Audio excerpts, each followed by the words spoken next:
Alléluia. Alléluia. Ce matin, je vais faire quelque chose de différent. Je vais débuter mon message avec un petit vidéoclip qui va durer quelques minutes. Et c'est un témoignage d'un enfant. Et ça va me servir d'introduction pour mon message. Donc, Marco, s'il te plaît, juste pas oublier de mettre le volume. Et c'est parti.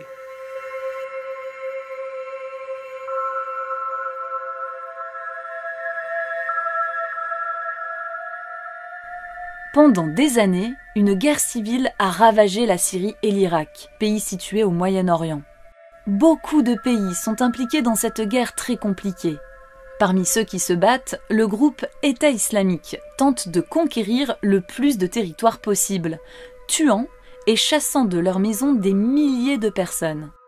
Et même si depuis quelques années l'État islamique a beaucoup reculé, il continue de commettre des attentats. Beaucoup de gens sont morts dans cette guerre. Et encore plus ont dû s'enfuir, devenant des réfugiés.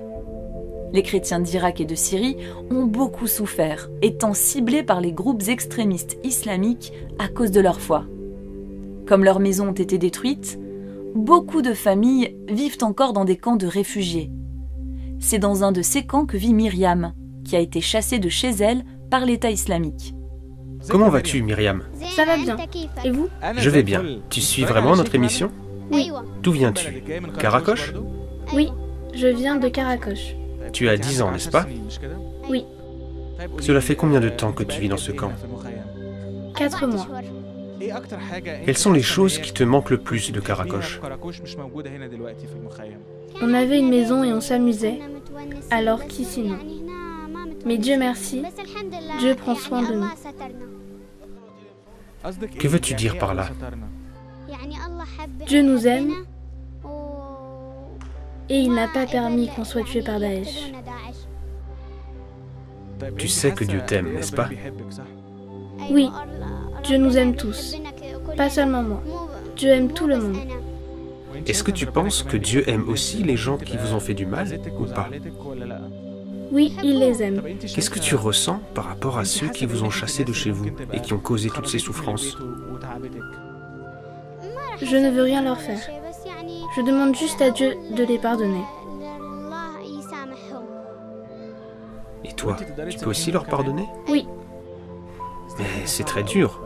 Ou bien, est-ce que c'est facile de pardonner aux gens qui m'ont fait du mal? Je ne veux pas les tuer. Pourquoi les tuer? Je suis juste triste qu'ils nous ont chassés de nos maisons. Pourquoi ont-ils fait ça? Est-ce que tu es triste parfois? Par exemple, est-ce que tu as l'impression que Jésus t'a abandonné? Non. Parfois je pleure parce que nous avons quitté Karakosh. Mais je ne suis pas fâchée contre Dieu parce que nous sommes partis. Je le remercie car il prend soin de nous. Même si nous souffrons ici, il prend soin de nous. Tu m'as appris beaucoup de choses. Merci. Vous m'avez aussi appris. Qu'est-ce que je t'ai appris? Vous m'avez appris... Vous ne m'avez pas appris, mais vous avez compati avec moi. J'ai beaucoup d'émotions et je voulais que les gens sachent ce que ressentent les enfants d'ici. Tu sais que Jésus ne t'abandonnera jamais. Il ne m'abandonnera jamais. Si vous croyez vraiment, il ne vous abandonnera jamais. Amen. Alléluia. Quel témoignage.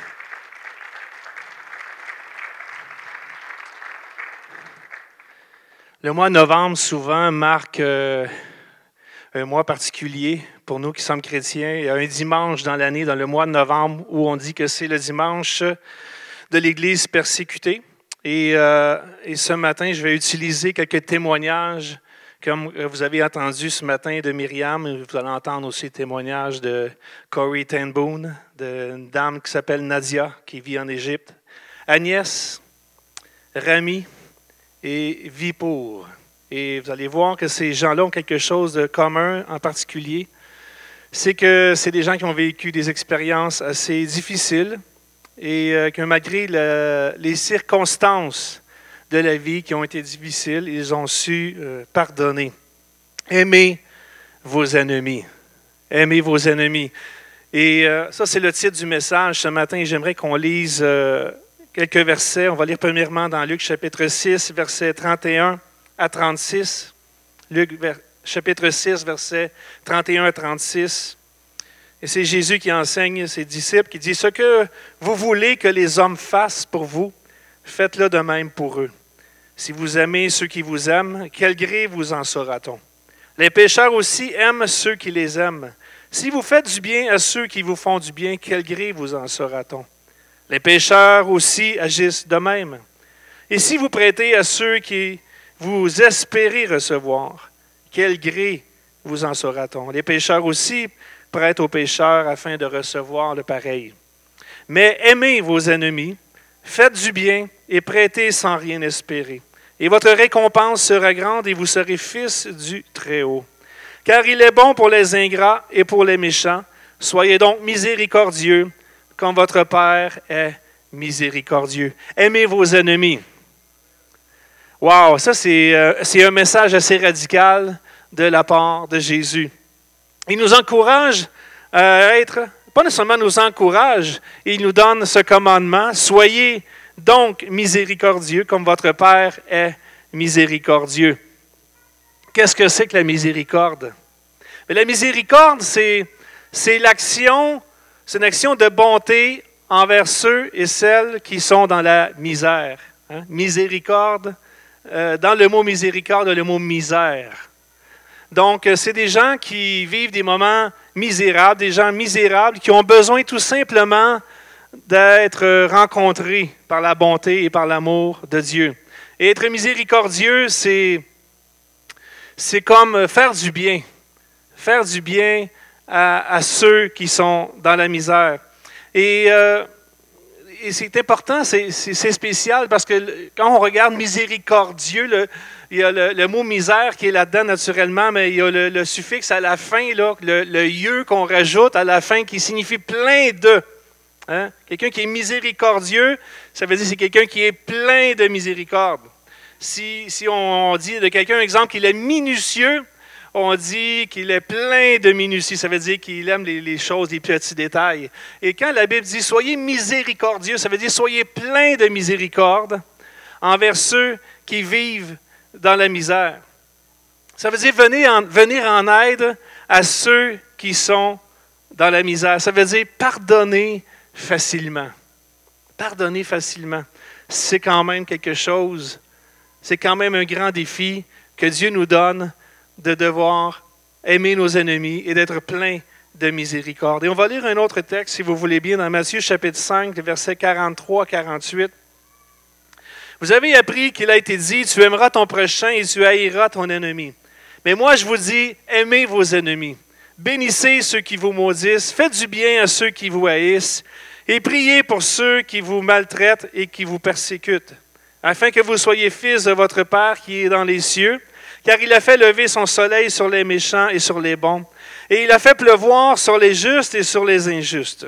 Si vous aimez ceux qui vous aiment, quelle récompense méritez-vous?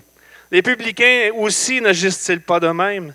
Et si vous saluez seulement vos frères, que faites-vous d'extraordinaire? Les païens aussi n'agissent-ils pas de même? Soyez donc parfaits comme votre Père céleste est parfait. C'est facile d'aimer ceux qui nous aiment, hein? C'est très facile. C'est facile de faire du bien à ceux qui nous font du bien. Ça, c'est facile.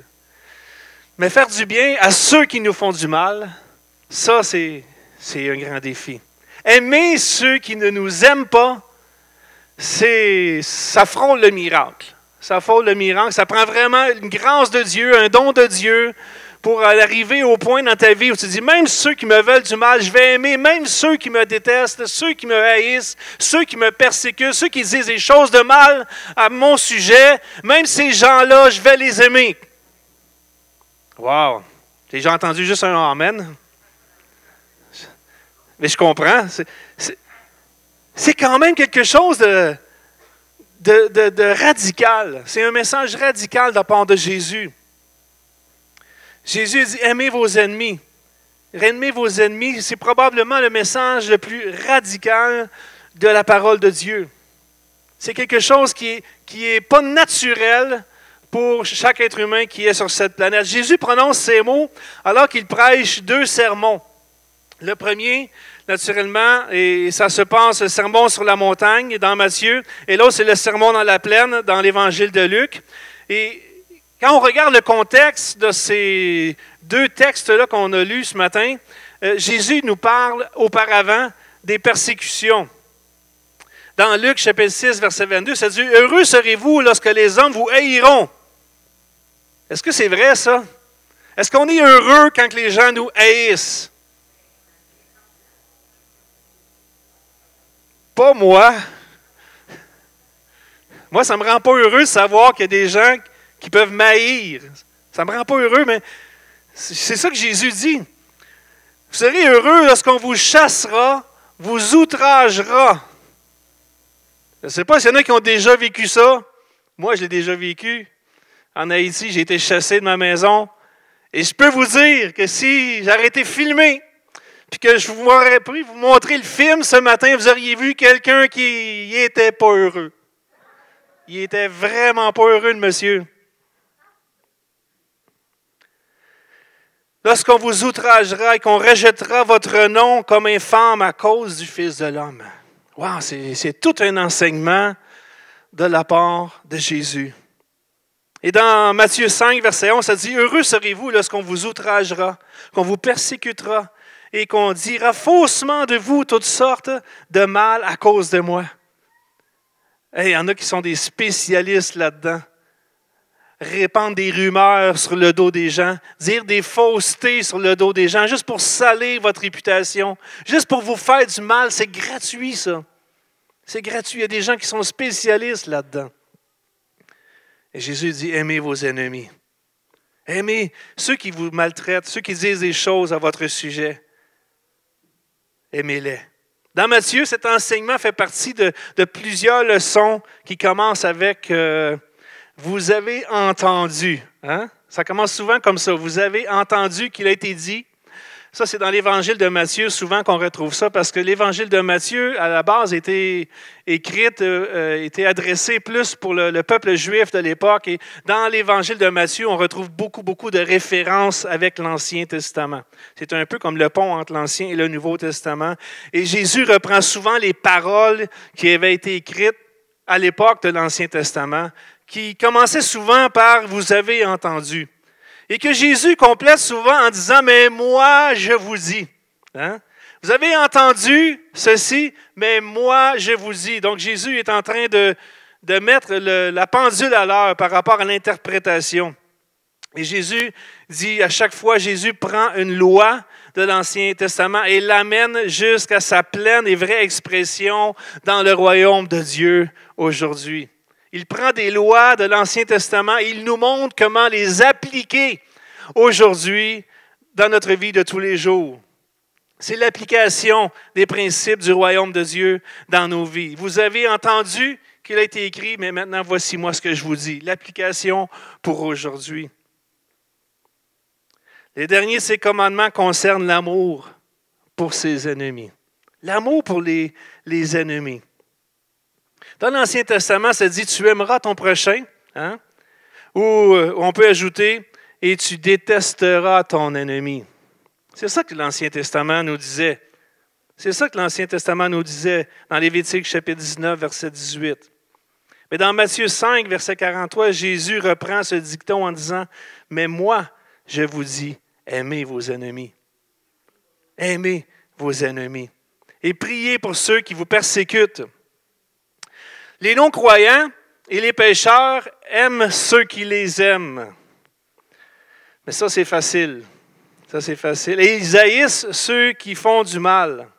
Mais Jésus explique que si nous voulons devenir comme notre Père céleste, si on veut devenir comme Dieu, si on veut se laisser changer par le Seigneur Jésus, par la puissance de son Esprit, alors nous, on doit être différents.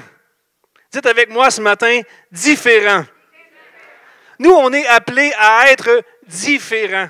On n'est pas comme les gens de ce monde. Nous, on est appelés à être différents jusqu'à aimer ceux qui nous font du mal. Aimer celui qui te fait du mal, c'est être différent. C'est être différent. C'est de vouloir ressembler de plus en plus à Jésus. Et l'enseignement de Jésus, c'est un bon enseignement. Son approche est toujours plus positive que négative. On a appelé cette règle-là d'aimer son ennemi la règle d'or. C'est la règle d'or.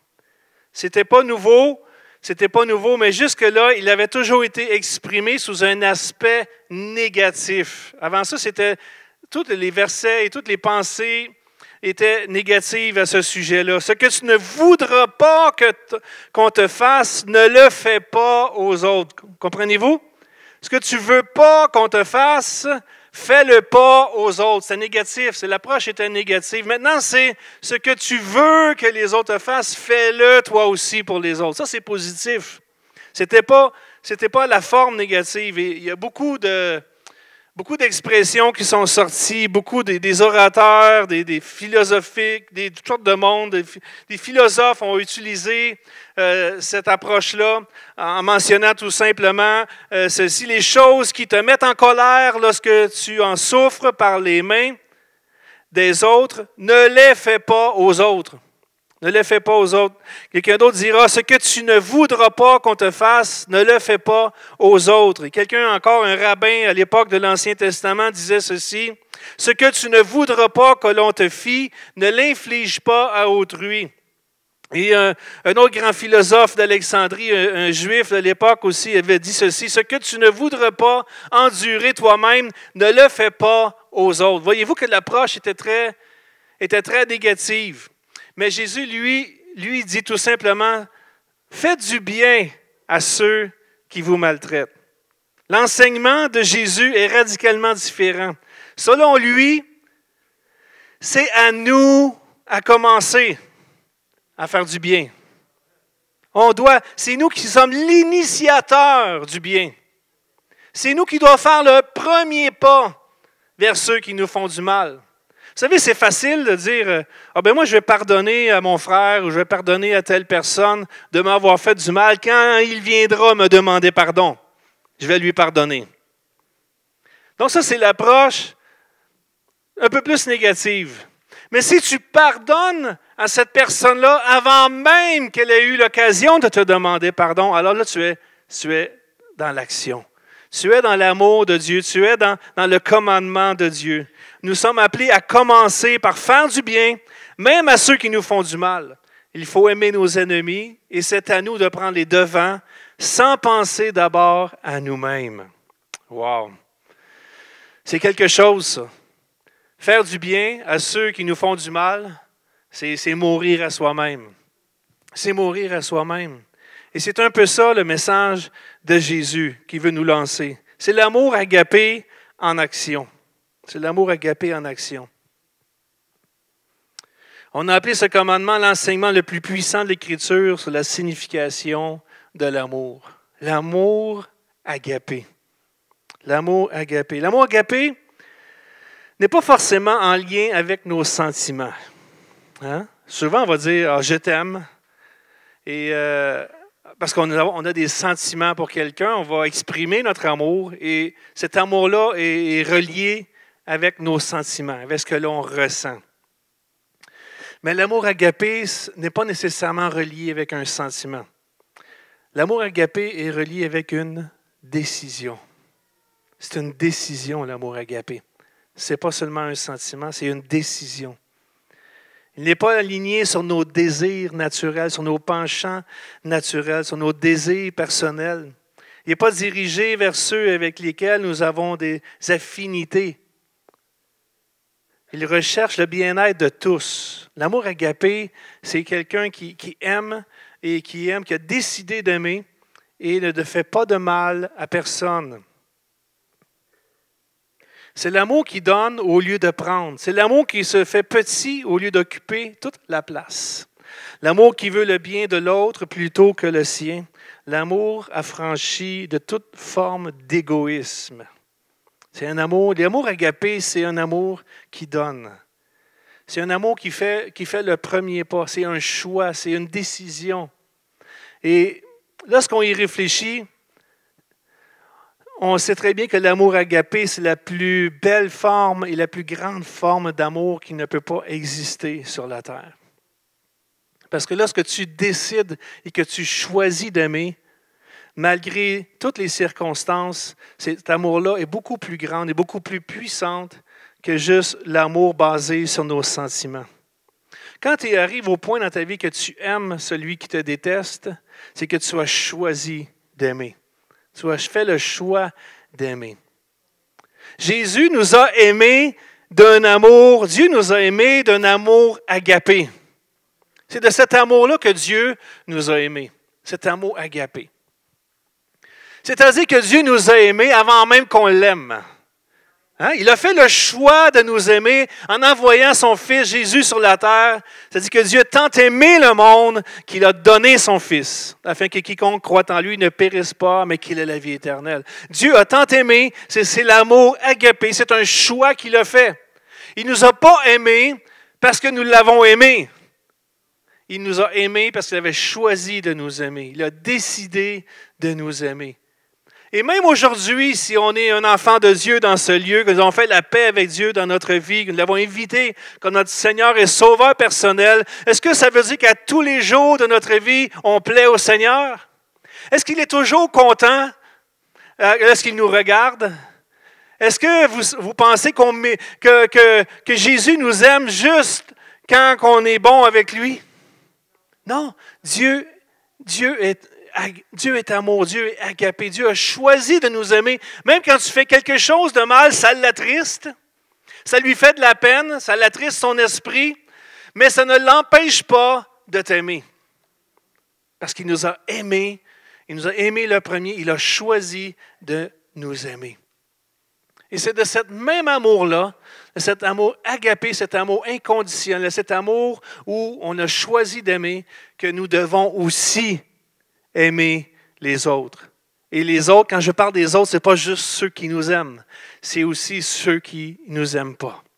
C'est un amour agapé, on choisit d'aimer. Et c'est un bon conseil pour votre mariage, c'est l'amour agapé qui est plus fort.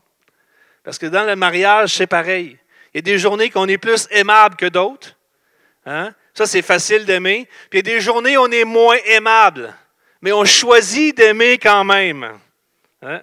On continue quand même. Parce que cet amour-là, ce n'est pas un amour qui est basé sur les sentiments. Seulement, c'est un amour qui est basé sur un choix, sur une décision devant le Seigneur. Jésus utilise les verbes d'action comme bénissez, prêtez, faites du bien, priez. Et cela nous rappelle que c'est à nous de prendre l'initiative. L'amour agapé nous pousse à agir, et ce, malgré nos sentiments. Il faut obéir. L'amour agapé est pratique et fait du bien à l'autre.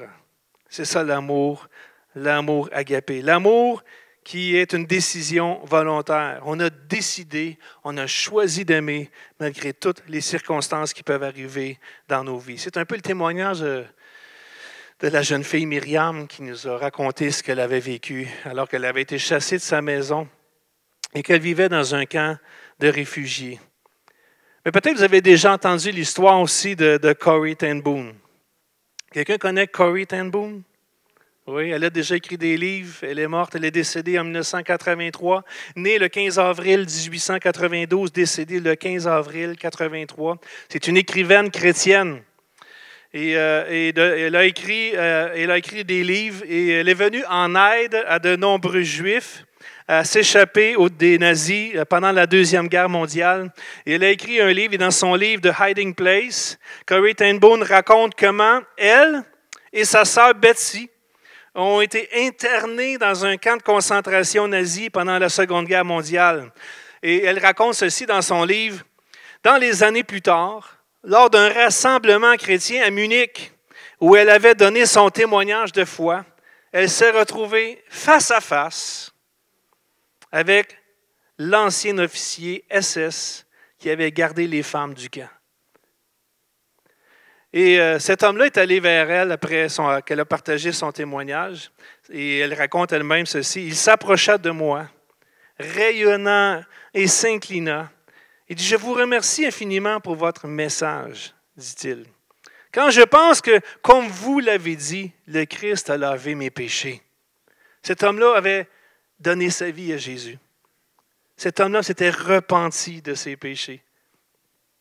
Et là, il est devant Corrie ten Boom. Et là, qu'est-ce qu'il fait, ce monsieur-là? Il dit, il me tend la main. Et moi, qui avais si souvent enseigné aux gens la nécessité de pardonner, je gardais mon bras le long de mon corps.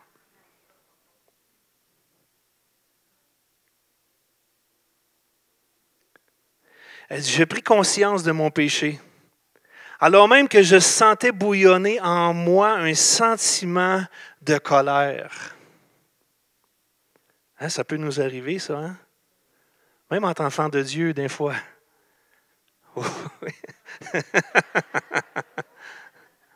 Hein? Quelqu'un nous a fait du mal, puis on dirait que quand on croise cette personne-là, là, même si on ne le veut pas, là, même si on essaie de toutes les manières possibles là, de le cacher physiquement, là, c'est comme il y a quelque chose qui se passe en dedans, ça bouille. Il y a de la colère qui monte. Jésus-Christ était mort pour cet homme. Que me fallait-il de plus? Seigneur Jésus, priai-je, pardonne-moi et aide-moi à pardonner à cet homme. J'essaye de sourire, je m'efforçais de soulever mon bras en vain. Je ne ressentais pas la moindre parcelle de sympathie ou de charité. Je priais à nouveau en silence. Jésus, je ne peux pas pardonner. Accorde-moi ton pardon. Et alors je prenais sa main. Et une chose extraordinaire se passait. De mon épaule, le long de mon bras et jusque dans ma main, un courant sembla passer de moi à lui, pendant que mon cœur débordait d'amour pour cet étranger. Quel miracle que de voir cette femme, Corrie ten Boom, qui avait fait le camp de concentration nazi, qui avait vécu toutes sortes de choses horribles, qui avait vu des choses, qui a entendu des choses, se retrouver face à face avec l'officier. Et quel miracle que le pardon a pu opérer dans la vie de cette femme. Vous savez, Dieu ne nous demande pas de faire quelque chose que lui n'a pas fait auparavant. Dieu ne nous demande pas de faire quelque chose qu'il ne pratique pas lui-même. Quand nous aimons nos ennemis, nous agissons comme Dieu. N'oublions pas qu'avant notre conversion, nous aussi, on était ennemis de Dieu. On voit ça dans Colossiens chapitre 1, verset 21. Et vous qui étiez autrefois étrangers et ennemis par vos pensées et par vos mauvaises œuvres, il vous a maintenant réconciliés. On était ennemis de Dieu, frères et sœurs, avant de venir à Jésus. Et alors qu'on était ennemis de Dieu, Dieu est venu vers nous, il nous a aimés le premier, on a été réconciliés avec lui. Alors quand on aime nos ennemis, quand on aime les gens qui nous font du mal, qui disent des choses à notre sujet, alors on est en train de se comporter et d'agir comme Jésus l'a fait envers nous-mêmes. Amen.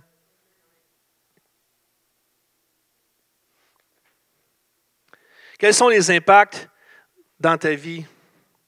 Quels sont les impacts dans ta vie quand tu commences à aimer tes ennemis? Ça produit des choses, ça, à l'intérieur de nous. La première chose que ça a comme impact dans notre vie, c'est que ça nous aide à avoir une meilleure protection contre l'amertume et la colère. Quand on est en colère, quand on a de l'amertume en dedans. Et là qu'on commence à aimer, ça nous aide à passer à travers. Paul dit de ne pas chercher à se faire justice soi-même, mais de laisser cela à Dieu. Notre rôle est d'amasser des braises sur la tête de nos ennemis par des actes de générosité. Et vous connaissez ce texte qui nous dit dans Romains chapitre 12, « Ne vous vengez pas vous-même, bien-aimés, mais laissez agir la colère, car il est écrit, « À moi la vengeance, à moi la rétribution, dit le Seigneur. Mais si ton ennemi a faim, donne-lui à manger. S'il a soif, donne-lui à boire. Car en agissant ainsi, ce sont des charbons ardents que tu amasseras sur sa tête. Ne te laisse pas vaincre par le mal, mais surmonte le mal par le bien. » Surmonte le mal par le bien. Amasser des charbons ardents sur la tête de quelqu'un signifie l'emmener à réfléchir. Quand tu fais un geste de bonté envers celui qui t'a fait du mal, c'est comme s'il y a un sentiment de honte qui va monter dans l'ennemi. Il y a un sentiment de honte. Il va commencer à avoir honte de t'avoir fait du mal. Quand tu vas lui faire du bien en réponse au mal, il va commencer à se sentir bizarre. Il va commencer à avoir cette honte-là qui va monter sur lui. Peut-être que ça va l'emmener même à changer de comportement, changer d'attitude et à changer son langage. Quand on fait du bien à quelqu'un qui nous fait du mal, ça déstabilise. Hein? Ça déstabilise, c'est comme ils sont bouchés, ils ne savent plus quoi faire. Ils ne s'attendaient pas à cette réaction-là. Eux, ce qu'ils voulaient, c'est juste augmenter encore la haine et entretenir la haine, entretenir la querelle, entretenir cette chose-là pour que ça finisse par exploser.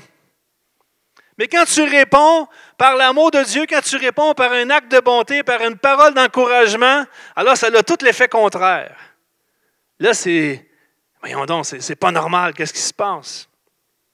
Une autre interprétation de cette expression est de faire preuve de générosité, c'est-à-dire donner des braises à celui qui n'a pas de feu, pour lui permettre d'en faire un. Dans les deux cas, le but est le même, c'est-à-dire amener l'ennemi à changer d'attitude à votre égard.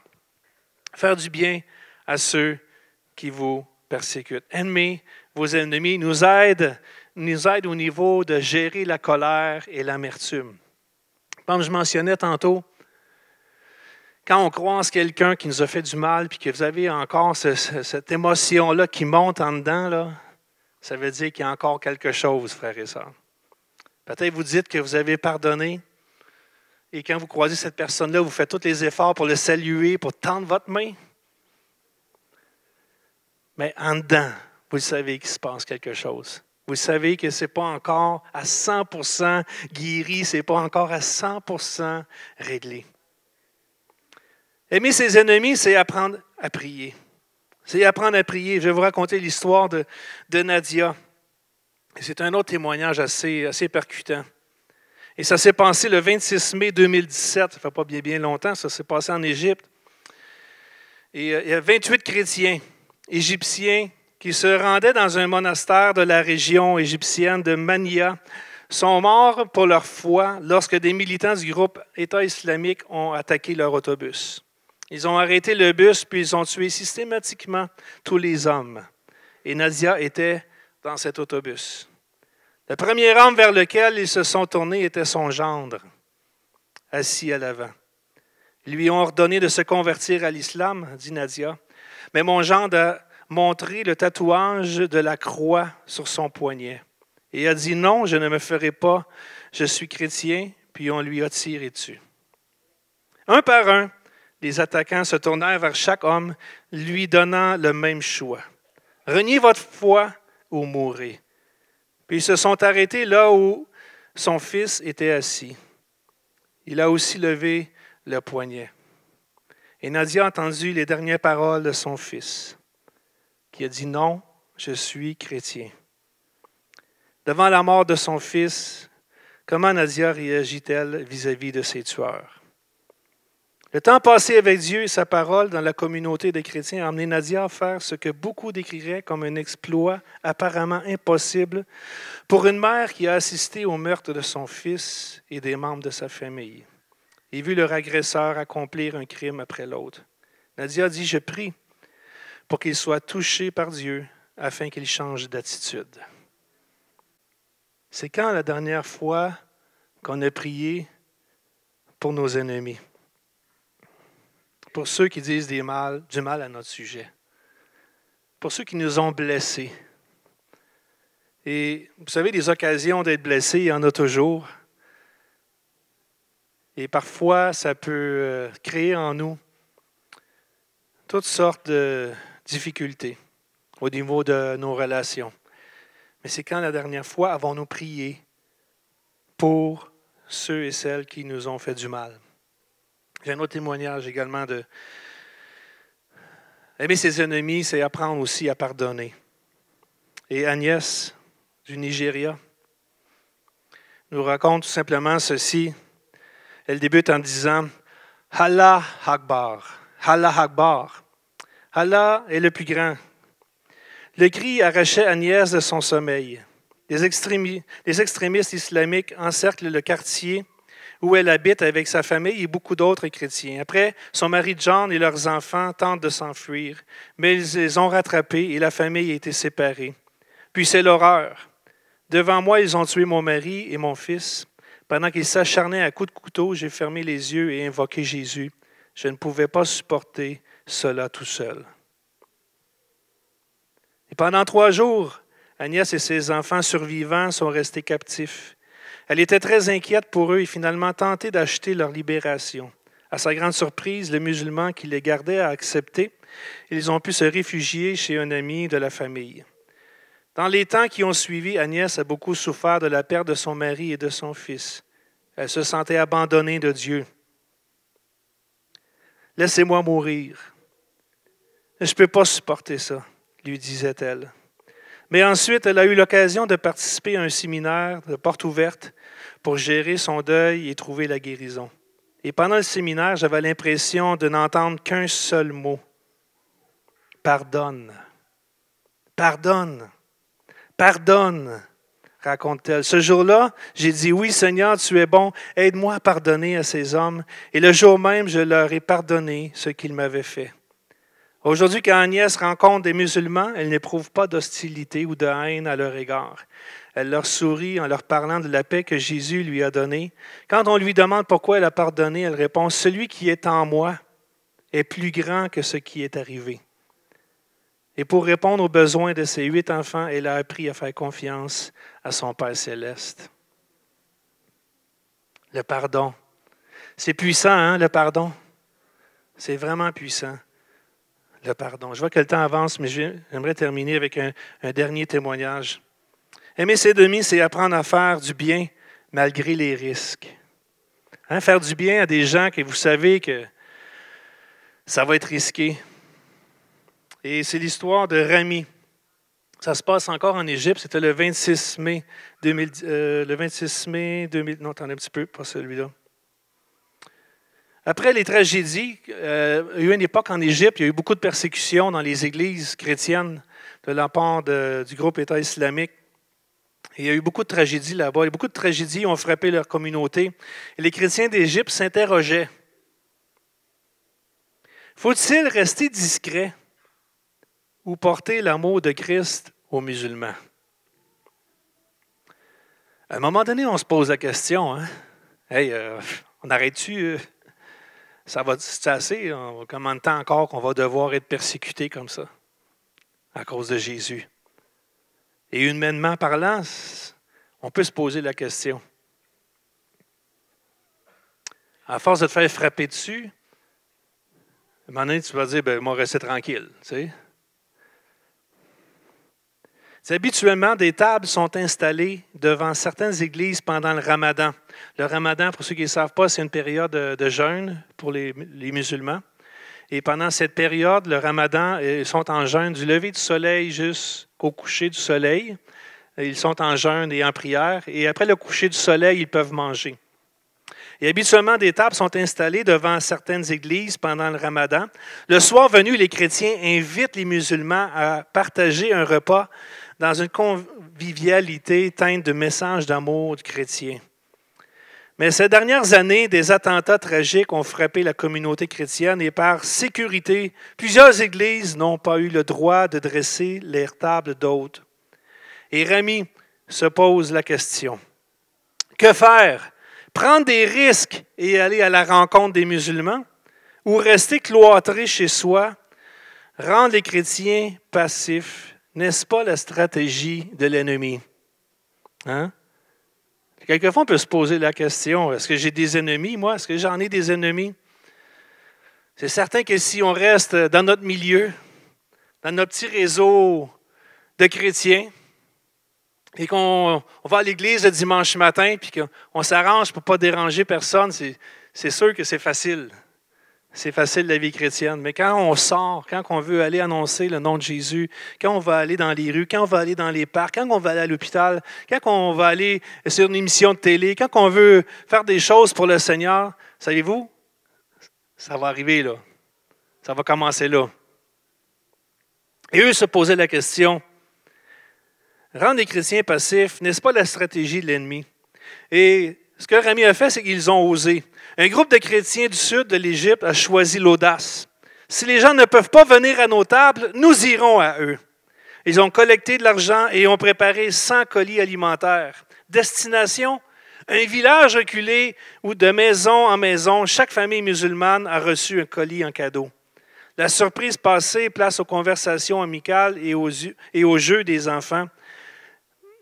Maged, qui participait à la distribution, rapporte les paroles d'un père de famille. « Quelle bonté, alors que nous sommes si différents. Nous n'avions jamais rencontré autant de respect et d'amour. Parfois, à la demande de la famille, le groupe a prié pour la guérison, un emploi ou autre besoin. En rendant visite à ces personnes, nous avons senti le cœur de Dieu, ajoute Maged. » Quand même assez intéressant de voir que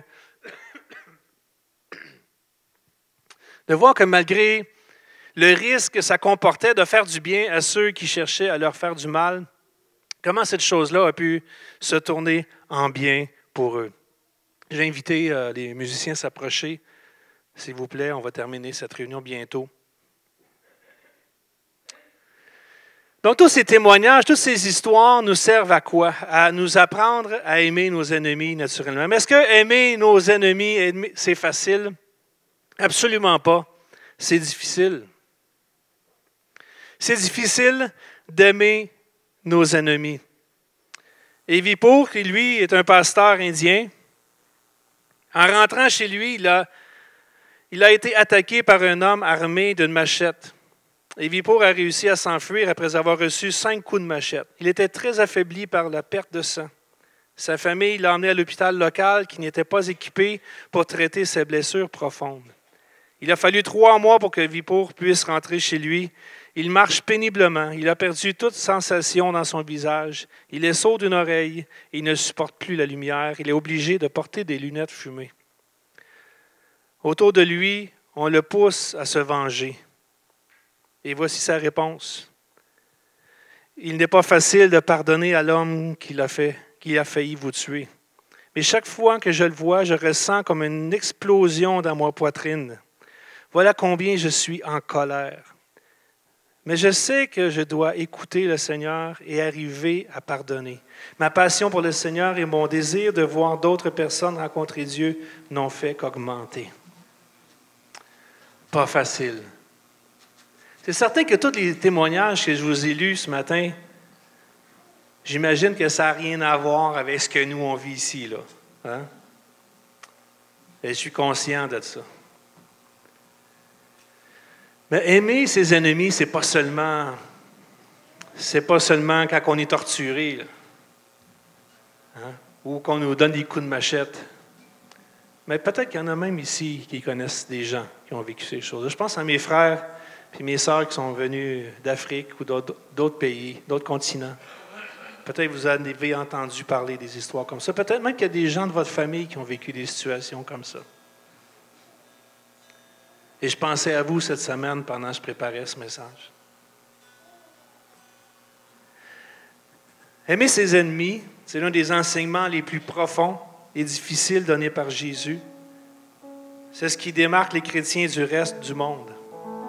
Ce n'est rendu possible que parce que nous sommes sauvés uniquement par sa grâce, par un Dieu qui nous a aimés le premier.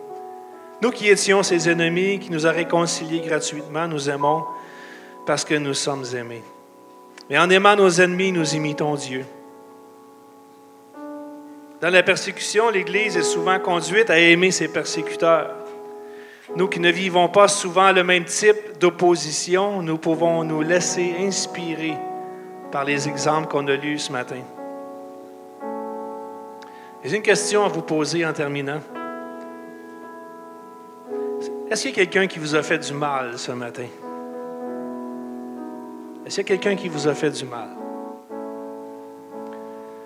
Je pense que, à moins que vous soyez une exception, je pense que c'est arrivé au moins une fois dans notre vie que quelqu'un nous a fait du mal, à chacun d'entre nous.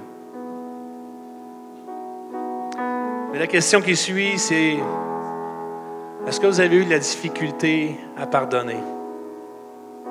Est-ce que c'est difficile pour vous de pardonner ce matin? Peut-être c'est quelqu'un à ton travail. J'ai travaillé dans une usine pendant plusieurs années avant d'être pasteur. Je sais un peu comment ça peut se passer. Je sais comment que les gens peuvent être méchants les uns envers les autres à l'occasion, dire des choses qui peuvent blesser. Peut-être que c'est dans votre famille. Dans beaucoup de familles, il y a eu des situations où on a pu être blessé, déçu. Et peut-être qu'encore aujourd'hui, vous avez, même si ça fait des années, peut-être que vous avez encore des choses à l'intérieur. Quand vous croisez certaines personnes, il y a peut-être des émotions qui montent à l'intérieur de votre cœur, puis vous ressentez encore de la colère. Peut-être que c'est dans l'Église. Peut-être que c'est dans l'Église. Moi, je bénis le Seigneur, on est une Église extraordinaire. Mais on a 80 ans d'histoire, hein? C'est beaucoup 80 ans d'histoire. Et il est arrivé des choses dans l'Église que malheureusement certaines personnes ont pu être blessées. Beaucoup d'entre nous, on a passé à autre chose, on a pardonné, on a été guéris. Est-ce qu'il y a peut-être quelqu'un parmi nous ce matin qui a encore de la difficulté à pardonner des blessures du passé? Et je pense à mes frères et à mes sœurs qui viennent, des immigrants qui arrivent ici. Et vous savez, on ne peut pas s'imaginer leur histoire. Il y a une raison pour laquelle ils sont ici avec nous. Il y en a pour qui c'est les études, naturellement, c'est le travail, c'est vouloir améliorer votre situation. Et c'est tout à fait normal, mais il y en a pour qui ce matin, que vous êtes ici peut-être parce qu'il y a de la guerre dans votre pays. Puis à cause de la guerre qu'il y a dans votre pays, vous avez dû quitter ce pays. Vous avez dû quitter vos familles, vous avez dû quitter vos amis, les gens que vous aimiez. Vous avez dû quitter votre culture, votre langue, pour venir vous réfugier dans un pays comme le nôtre. Et lorsque vous pensez à toutes ces choses qui se déroulent dans votre pays, lorsque vous regardez les bulletins de nouvelles, vous faites des recherches sur Internet et vous voyez comment ça se passe encore dans votre pays, peut-être qu'il y a encore des choses dans votre cœur que vous dites, Seigneur, aide-moi à pardonner. Ça peut être la guerre civile, ça peut être des cartels de drogue, ça peut être la violence, la corruption. Il y a beaucoup de choses qui se passent. Et toutes ces choses-là ont fait en sorte que vous avez dû quitter pour venir ici. La dernière parole que je peux vous laisser, c'est « pardonne ». Pardonner veut dire remettre une dette. Remettre une dette. Et quand Jésus était sur la croix, il a dit « Père, pardonne-leur, car ils ne savent ce qu'ils font. » Et souvent, les gens qui nous font du mal ou qui nous ont fait du mal dans le passé ne savaient pas nécessairement ce qu'ils faisaient. Ils n'étaient pas vraiment conscients de ce qu'ils faisaient. Et même s'ils étaient conscients, même si c'était volontaire, Dieu nous demande tout simplement de pardonner ce matin. De pardonner.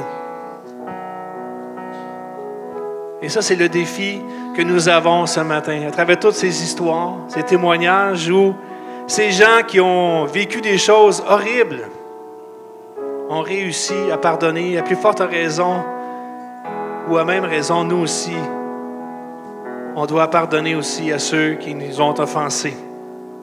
Et j'aimerais qu'on puisse se lever ensemble en terminant ce matin et qu'on puisse faire un mot de prière ensemble. Et pendant qu'on va chanter ce chant, peut-être que ce matin, tu as besoin de demander pardon à Dieu. Demander pardon à Dieu parce que peut-être que tu as de la difficulté ou tu refuses de pardonner à quelqu'un. Et je sais que de tout ton cœur ce matin, c'est ton désir. C'est ton désir de grandir. C'est ton désir de faire la paix avec Dieu et d'être guéri dans ton cœur. Alors, je ne ferai pas nécessairement d'appel à l'autel ce matin, mais j'aimerais que